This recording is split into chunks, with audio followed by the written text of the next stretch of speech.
Hello नमस्कार दोस्तों, मैं आपको अपना विवेक यादव स्पीकिंग गुरु। आज मैं अपने वीडियो के माध्यम से आप लोगों को एक कहानी सुना रहा हूँ। इस कहानी को अगर आप अंत तक सुनते हैं तो ज़रूर आपको बहुत कुछ सीखने को इस कहानी से मिलेगा। एक बार की बात है, एक बाप बेटे एक घोड़े को लेकर के जा रहे थे। जब कुछ दूर वो पहुँचे तो दो चार व्यक्ति थे वहाँ पर, देखें और देखने के बाद बोले, अरे ये देखो, इन लोगों के पास घोड़ा है, इसके बावजूद भी ये लोग पैदल चल रहे हैं।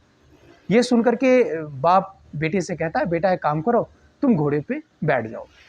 जब कुछ दूर वो चलते हैं, बेटा घोड़े पे बैठा हुआ होता है। कुछ दूर जब आगे बढ़ते हैं तो फिर कुछ लोग देखते हैं और कहते हैं, अरे देखो ये बेटा कितना अजीब बेटा है, मतलब कितना घटिया बेटा है, इसका बाप पैदल चल रहा है और खुद ये घोड़े पर बैठा हुआ है।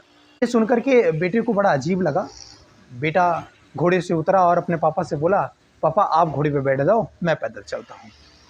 लेकिन कुछ दूर जैसे वो लोग पहुँचे तो कुछ लोग फिर मिले और देखें, और देखने के बाद कह रहे, अरे देखो कितना निर्दयी बाप है, बेटे को पैदल चला रहा है, खुद तो घोड़े के ऊपर बैठा हुआ है। ये सुन करके बाप को बड़ा अजीब लगता है। अब बाप नीचे उतर जाता है और उतरने के बाद वो दोनों बाप बेटे दोनों घोड़े के ऊपर बैठ जाते हैं।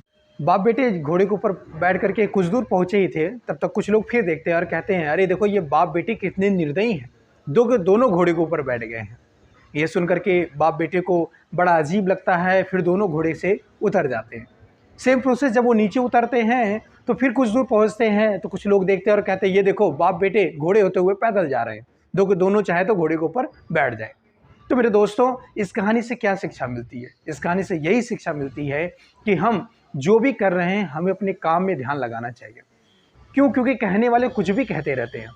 कभी कोई आपके काम के प्रति आपको कहेगा कि आप बहुत अच्छा कर रहे हैं, कभी कोई कहेगा कि आप बहुत गलत कर रहे हैं।